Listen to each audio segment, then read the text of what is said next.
Դոմինանտ է, ցավալ ասեցի, բնականon է, ես նորից եմ կրկնում, ընդդությունների ժամանակ մշտական այսպես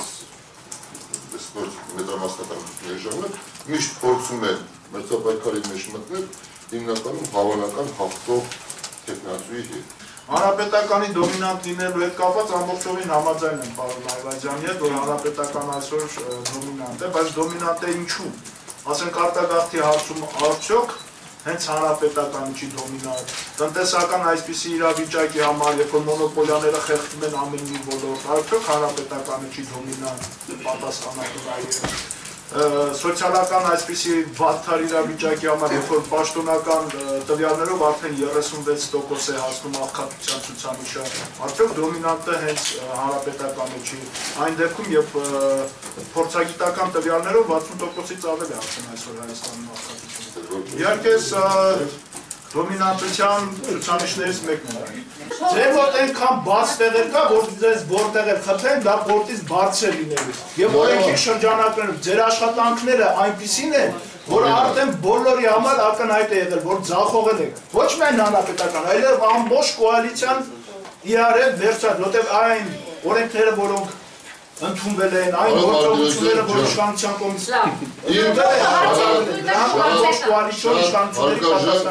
Շատ հարգարժան իմ գործընկեր ջան, լսեցի։ Հիմա ես քեզ նորից եմ ասում։ Մի մտի դաշ որտեղ չես դուրս գալու, մտանեմ ու դուրս եմ եկել։ Ես տվերի 50-60%-անոց տվերի հաղթեմ ձեզ քնա։ Այդ որտեղ ես տվերի, ցույց տուր։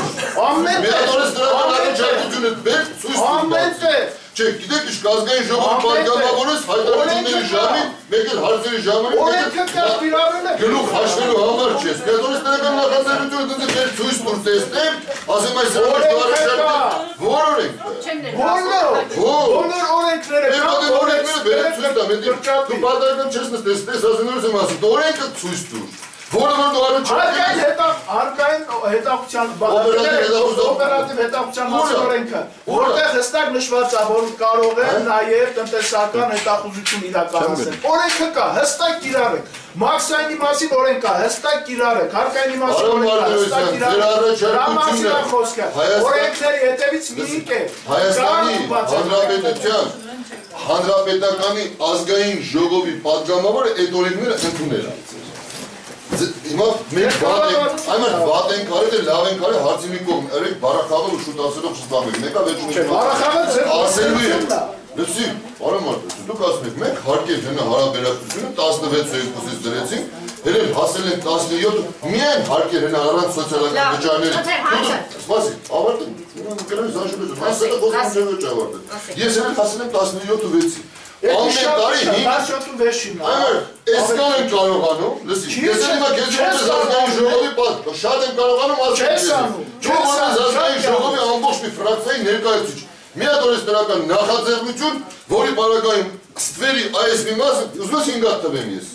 որը որ ես անձամբ Այվազյան Վարդանից արել եմ, որը կիրառում է, հիմա հարց եմ տալիս, ամբողջ ֆրակցիայով մեկ, օրենսդրական մի հատ փաթեթ կամ մի օրենքի անուն եք տալիս, որտեղ ստվեր եք կրճատել։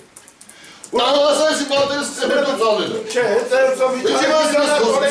ոչ մեկ չի տնտեսական մրցակցության պաշտպանության մասին օրենք Այվազյան Վարդանի առաջարկությամբ փոխվել է։ Իմ գործընկերներով նաև այդ գործընկերներ։ Այն այսօրվա դրությամբ որ Թուրքիա գնալով զգնում են հստակ կարողանում պատասխանություն ներկայացնել դրա արդյունքում է։ Որ 10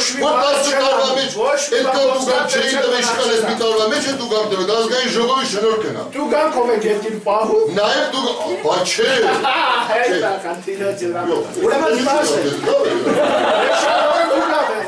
Հիմա դուք այդ ներկաները գունաստատի հեքիաթներ եք ստեղ ներկայացնում, դուք գնացեք այդ հետախուզության հարցում մի հատ խանութ սովորական բացեք, ու տեսեք ձեր հենց հանրապետական օլիգարխները ոնց հաշվապրանքագիր չեն բերում, այ հենց այդտեղ աստվերը, թե չեք անում եք տնտեսական պաշտպանություն,